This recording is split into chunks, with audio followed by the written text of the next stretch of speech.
it was because it's not live. I was expecting it. Okay, this says that it's recording. Like I said last week, I recorded it, didn't record. I post them usually on Monday or Tuesday. Send them to Kent. He posts them. By the way, he's finally got all of my classes. The one I did on spiritual world, and then the one I did on the second class I did, the third class, and this one are all on YouTube, nwchurch.com, and under videos, and it has the classes lined up in order. So, last week's class, like I said, didn't record, so I'm going to redo it. And it's an important class, or I would not have bothered. I would have moved on. The class is called Apocalypse Now. We've talked about this, but we've got some visitors with us, so I want to make sure you're not going to be confused as we move on. My intention is to study the book of Revelation, which I've done numerous times over the last 30 years in this class, or in this church. And I wanted to get it on video, so that's why we're doing it this time. It'll be new to some of you and not new to some of you. I started out, this is, I think, the 7th class. I started out talking about the nature of apocalyptic literature. Somebody grab this and give to her. Thank you. And I do have a handout. If you're viewing this at home and you want a copy of it, send me an email, and I'll send you a copy of it in your email. My email is billrday48@gmail.com. And that kind of gives you an idea when I created that email. 40 when I was 48 years old, not 1948.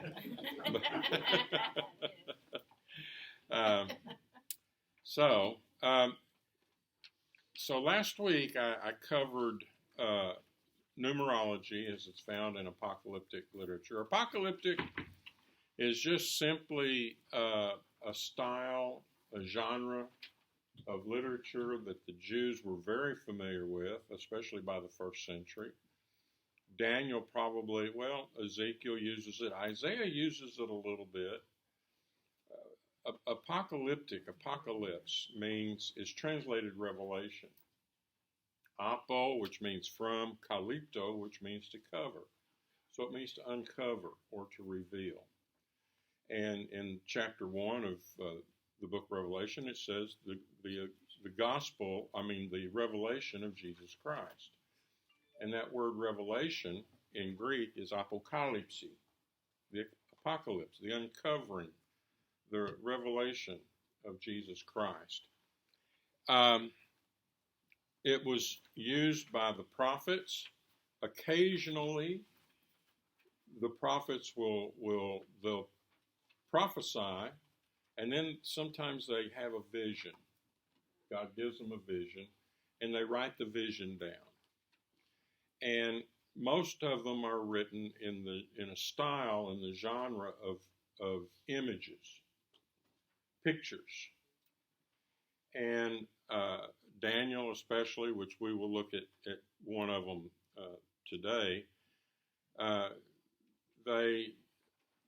Ezekiel has it. Most of the prophets use some vision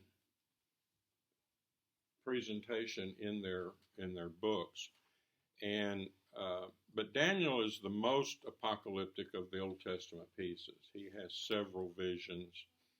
Most of the book is visionary, and what they are is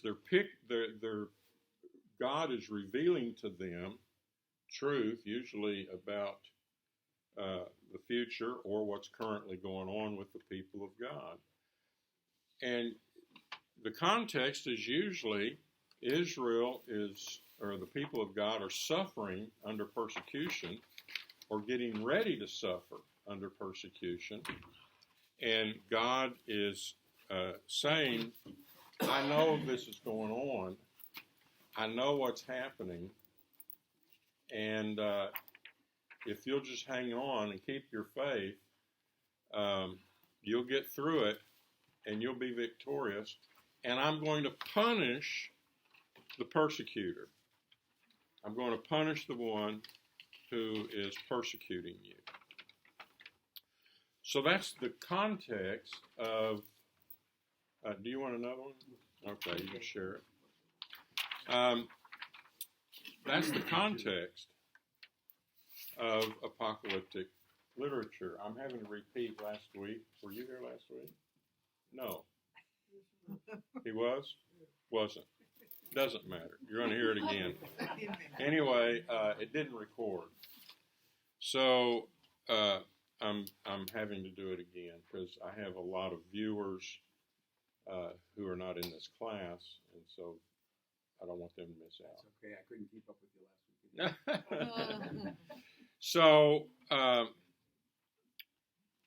Jesus uses a little apocalyptic when he talks about the judgment that's going to come upon Jerusalem in Matthew 24. He speaks plainly about, what's going to happen, and then he slips into symbolic language, talking about the moon turning to blood and the sun being darkened and the angels coming and flaming fire and all of that. That's apocalyptic. There were a huge amount of writings between the Testaments, uninspired writings. Baruch, Esdras, I think 3rd or 4th Maccabees, I can't remember which one.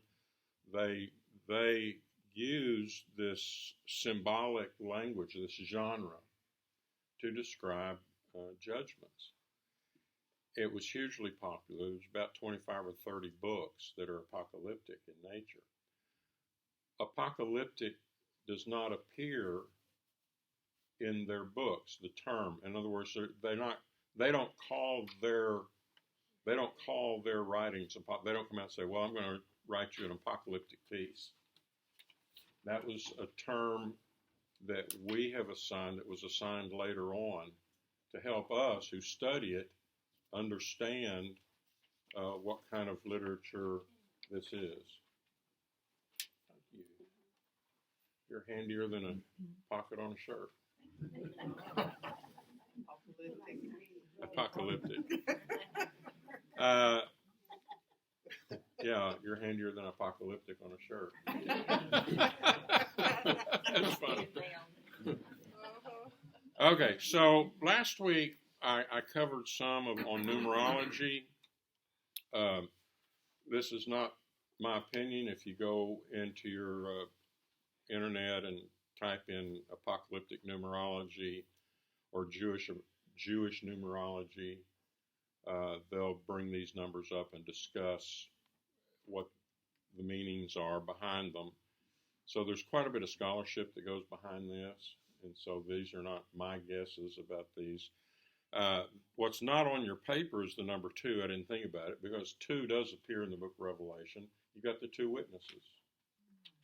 And so 2 was a number to use to refer to the confirmation of a testimony, the truth of something.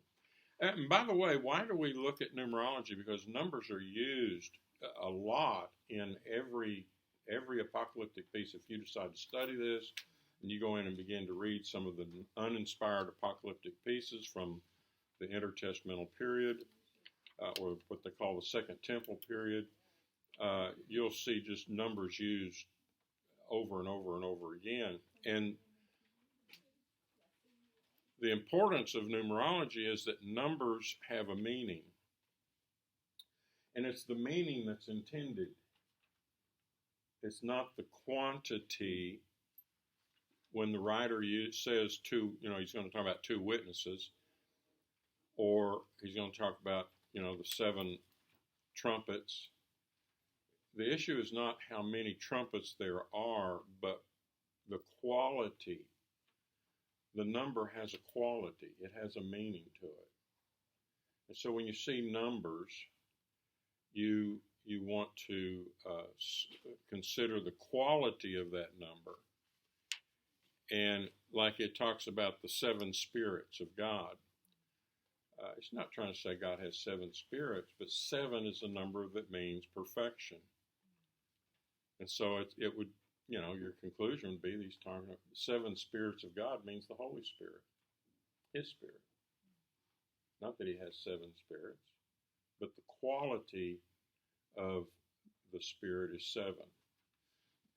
As I show here, 3.5 is a broken 7, and it's used quite a bit because it's perfection that's been broken. It's half.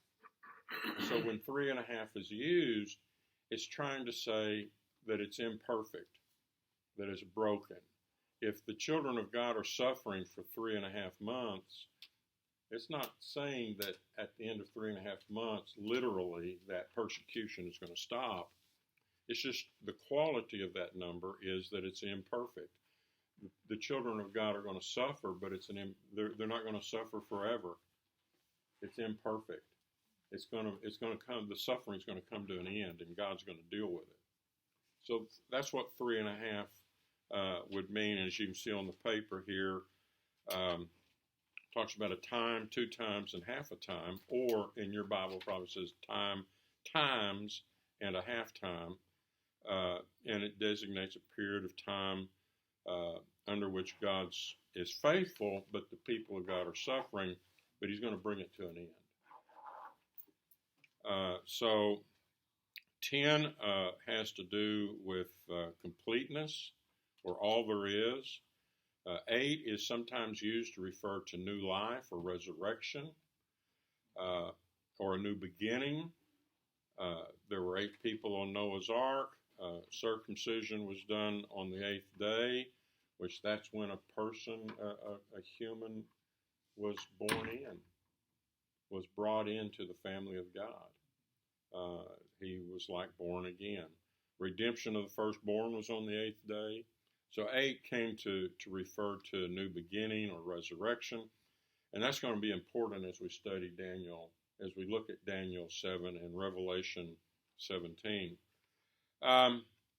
When you multiply numbers, they multiply numbers to intensify. Okay? So if the number 12 is associated with the people of God, there's 12 tribes of Israel. Jesus appointed 12 apostles. There are 24 courses of the priesthood. And you're going to see in apocalyptic literature the 12 gates, the 12 foundation stones, and so on and on and on it goes. And so if you multiply a number, it intensifies. So if you have the number 144, that's 12 times 12. So that's the children of God intensified. And then you take the number 10, which is what? Complete, and multiply it. Then you've got as complete as you can possibly get, 1,000. And so you take 144, 12 times 12, and 10 times 10, 1,000, and add them together, you've got 144,000. So what would you guess if numbers have a meaning behind them? You're talking about the quality of the number. What would 144,000 mean? I know how to get there, but what would be the meaning of it? It'd be absolutely all the people of God. Absolutely all the people of God. And so when 144,000 people are sealed for protection, for salvation, are we thinking that there's going to be we counted up 1, 2, 3, 4, 5 to 144,000? That's how many. And like the Jehovah's Witnesses, we just hope we're going to be one of the 144,000? Yeah. Or does that mean all the children of God, all the people of God? That's what it means. You see the significance of numerology in apocalyptic. So numbers don't always, every time a number is used in an apocalyptic piece, it doesn't always have the symbol behind it, but most of the time it does. And so when you're reading like the Gospels, and it says Jesus appointed 12 apostles, because it's not an apocalyptic piece, you take that literally. 1, 2, 3, up to 12. He appointed 12 men to be apostles. So reading non-apocalyptic or non-symbolic literature, your first instinct should be to take it for what it says, to take it literally. But when you're reading and you know you're reading an apocalyptic piece, your first inclination should be to take it figuratively and not literally. Now, could it have a literal meaning? It might, and the context would determine that. But generally, my first inclination is this is an apocalyptic piece. This number has a figurative meaning, and I'm to take the quality of that meaning and not the quantity of that meaning of that number. And then if I'm reading the text and something forces me off of the figurative meaning, then I go ahead and take the literal. Is that understood? Yes. Don't you think in the example of the 12 disciples that it also had a figurative? 12 wasn't just, guess. He picked 12. It was also symbolic of the 12 tribes, don't you think? Well, he says that. Yeah. That they do, that they would judge the 12 tribes of Israel. So he picked 12, but were there literally 12 there? It's not like 144,000 in the book of Revelation, where there's not literally 144,000, but there were literally 12 apostles that Jesus chose, but it did have a figure to it. It did have a symbol that symbolized the 12 tribes of Israel. Any other comments? Good. Good. I'm trying to play catch up here. I'm anxious to get into the book itself, even though we get into it a little bit today, and we did last week. I'm ready to start chapter 1, and I want to get into this. Daniel, the book of Daniel, is a precursor. Really, we really need to study the book of Daniel to familiarize ourselves with apocalyptic, with that genre of literature.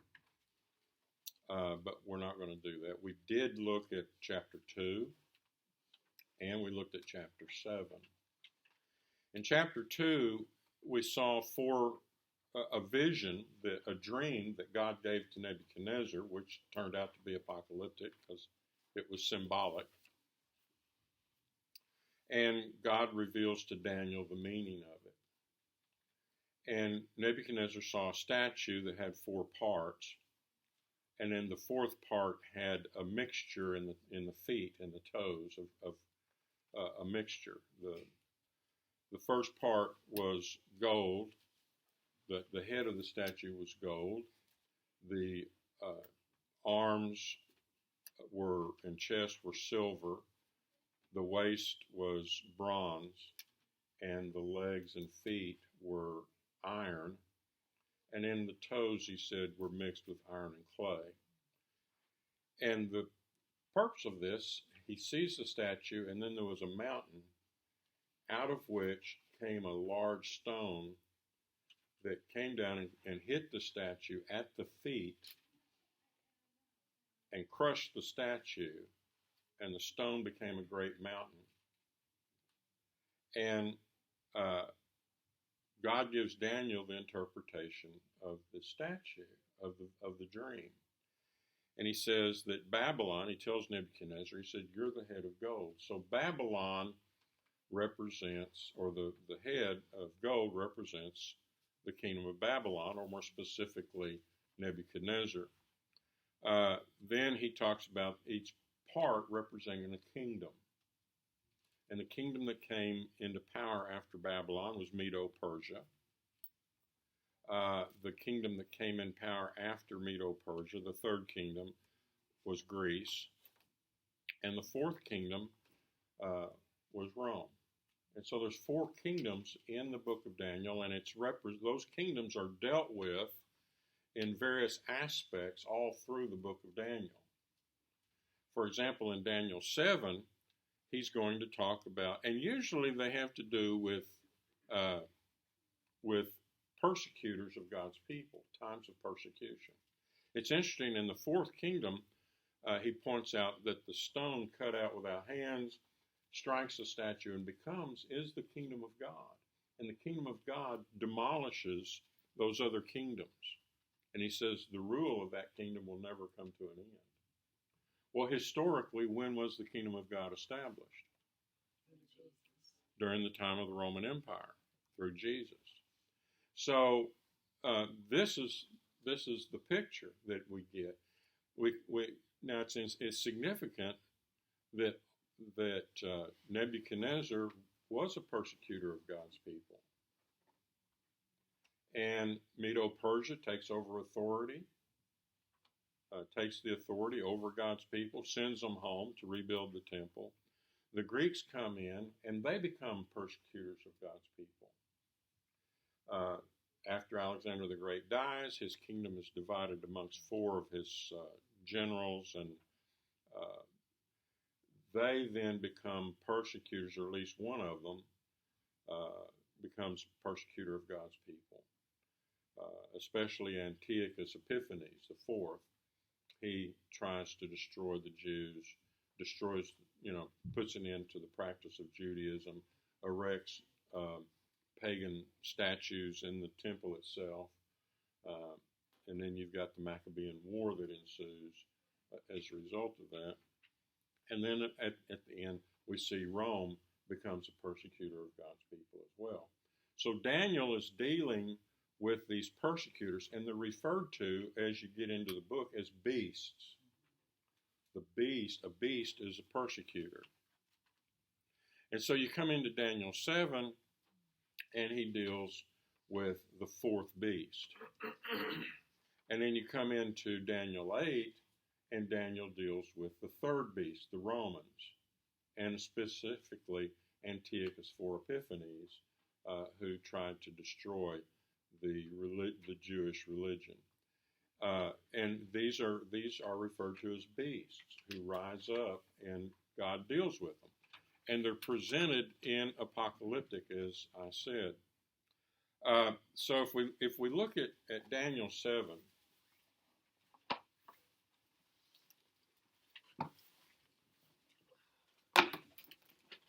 we look at Daniel 7.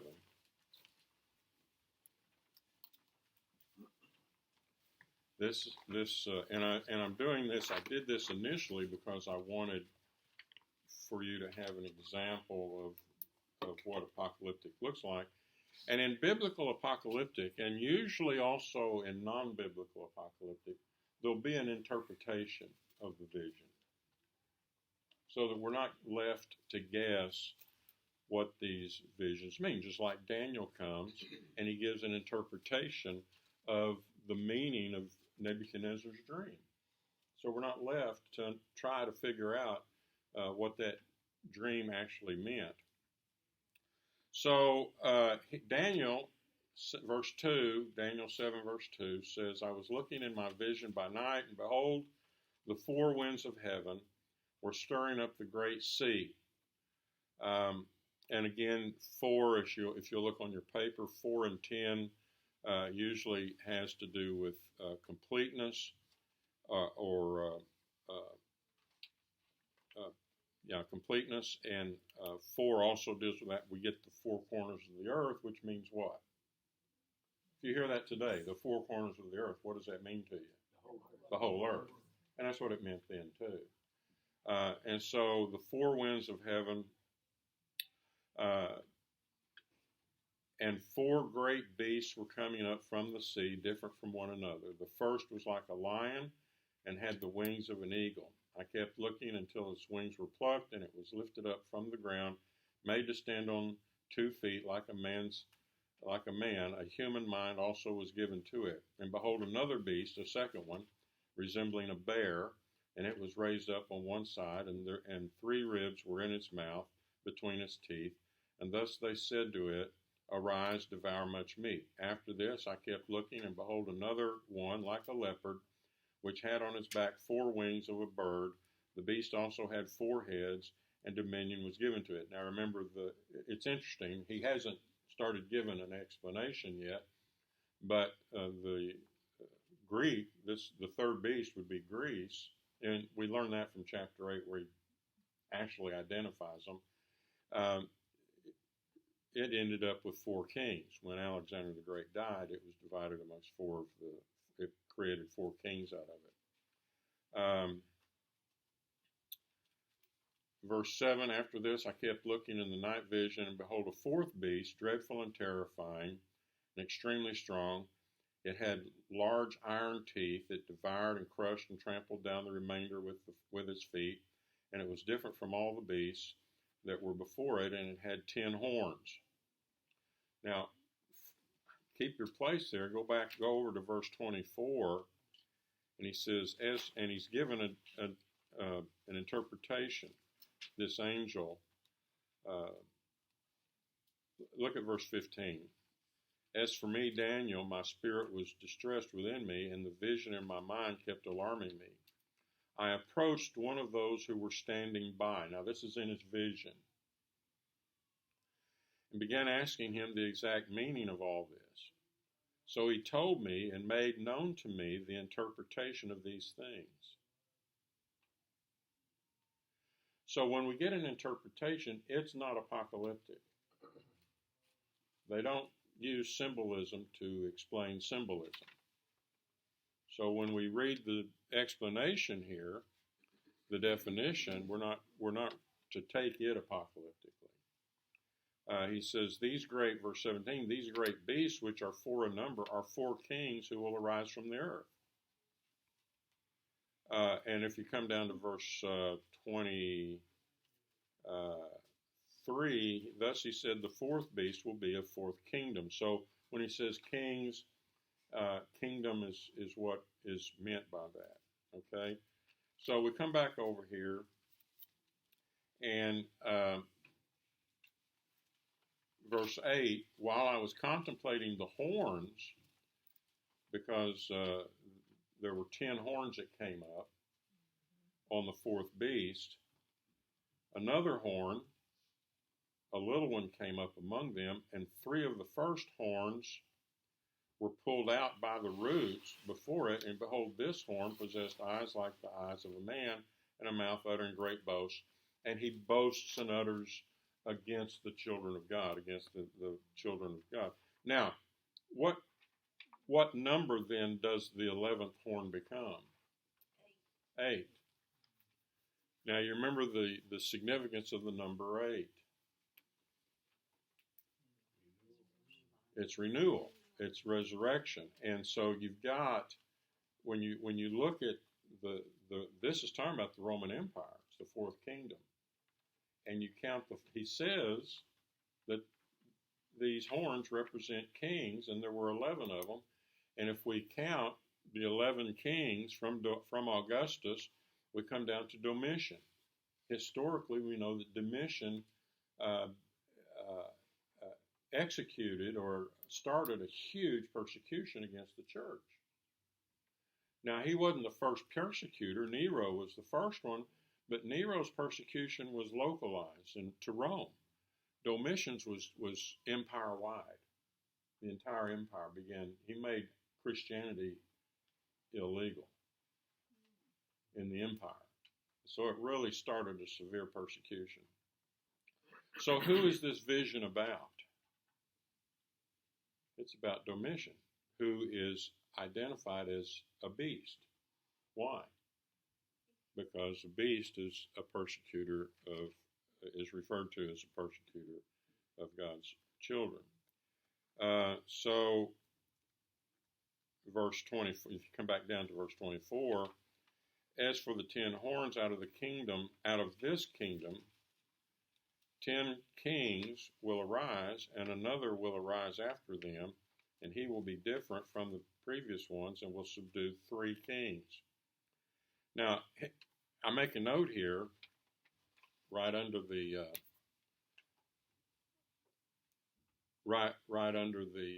11 kings of Daniel. Daniel's vision has the 11th horn uprooting 3 in order to become the 8th. And I've read most of my reading, people struggle over whether Domitian, because that would be Domitian that uprooted 3, actually organized the assassination or removal of 3 emperors. That's not significant, I don't believe. And I say here it may or may not be factual. And I believe it's only in vision that he uproots them. Why? For the purpose of Domitian to become the 8th. He needs to become number 8. Why? Because of the significance of 8. He's going to renew, he's going to resurrect persecution against God's children, against God's people. Nero had been the first, then Domitian renews that and really goes after God's children. Now, let's turn over to Revelation 17.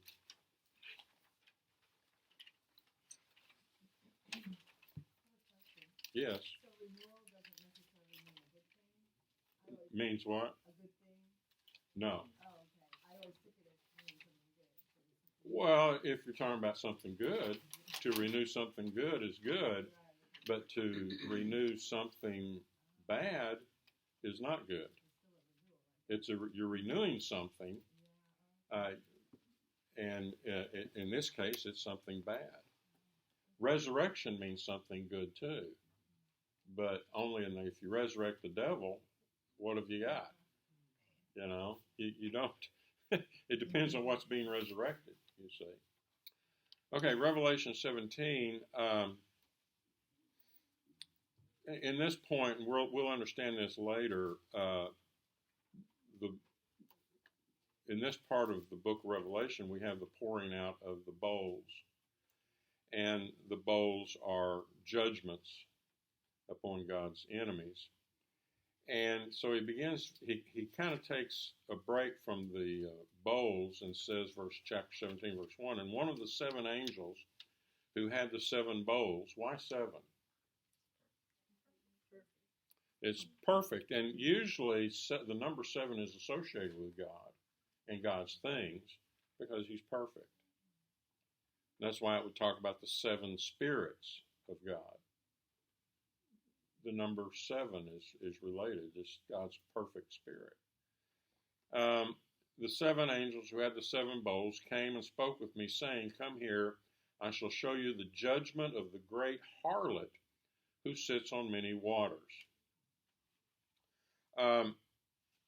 So he's going to explain. He saw, what John saw was a harlot, a whore, sitting on a great dragon. And the dragon had 7 heads. Okay? And 10 horns.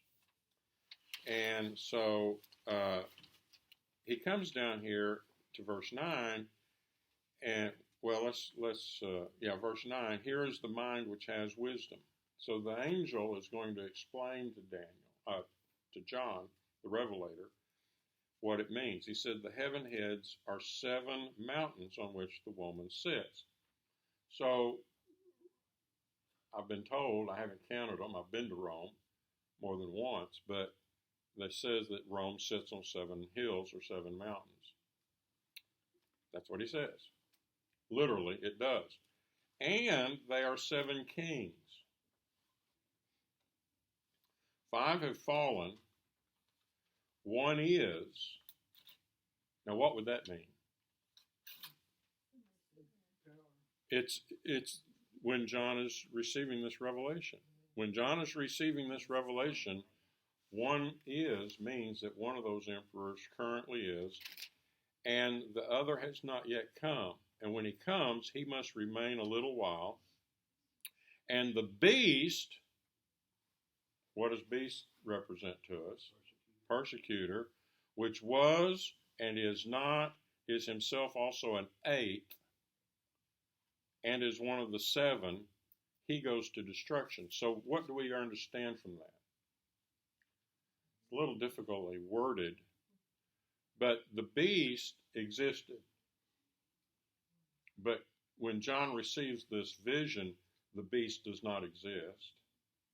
Now, beast represents what? The persecutor. So the persecutor, beast, persecutor existed. When John was writing this, he didn't exist, but he was about to come back. And so the persecutor is going to come back, and when he does, he's going to go to destruction. And he points out that he's one of the seven. So he's, how many do we have? We have 8.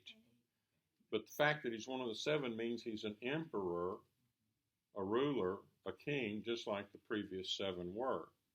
Now, John doesn't show 11 like Daniel did.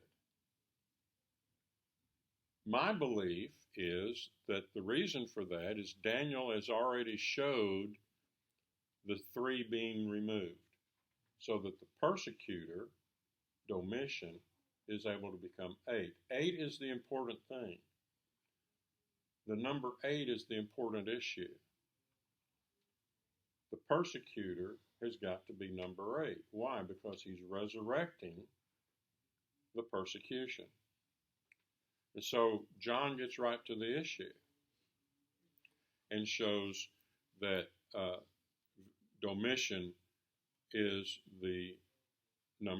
he's number 8. I show that Gaba, Otho, and Vitellius don't have numbers because it's just convenient, or it fits better, because all 3 of those ruled in about a year and a half. They were removed, they came in, assassinated, were removed, and so they only reigned for about a year and a half. The empire almost died right after Nero, and then it came back to life under Vespasian. So I just show them being removed. Now, it also fits because he says that the persecutor was, or the beast was, would be Nero. He now is not. And then he says, we're looking at verse 10, he's not come, and when he comes, he must remain a little while.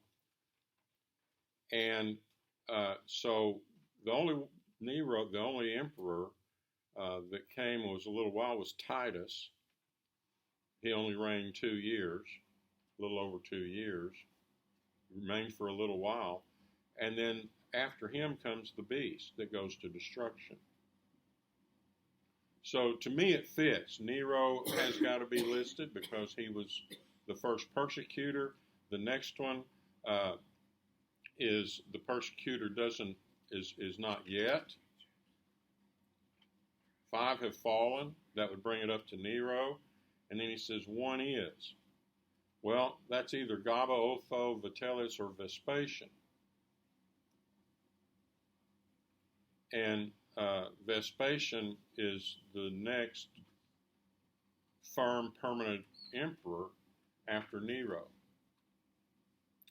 So, and then when he says 1 will come that remains a little while, that has to be Titus because he was only in power for a couple of years, and then comes Domitian. Okay, we're out of time. Bill, Yes, sir. it's interesting, when we were in Jerusalem in 79, every Jew that we talked to, it was always the tribe of Judah.